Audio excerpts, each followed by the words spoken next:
Am I the only one that didn't know miracles can come from broken wings?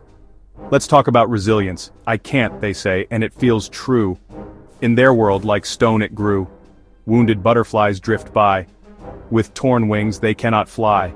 A broken wing will never soar, says the voice of fear.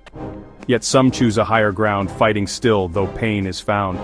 We don't choose the day we're born, but we choose how life is worn. Some will battle step by step.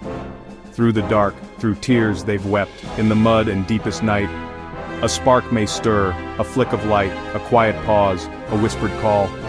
God still reaches through it all. Though broken, torn, a soul can rise. Reborn, transformed. If it can't fly, it still can walk. If not walk, it still can crawl. For strength is not in flawlessness, but in steady faithfulness. God needs not wings that are complete, to lift a willing soul to meet. Perhaps not all will soar again, but still, they'll leave a sacred trail.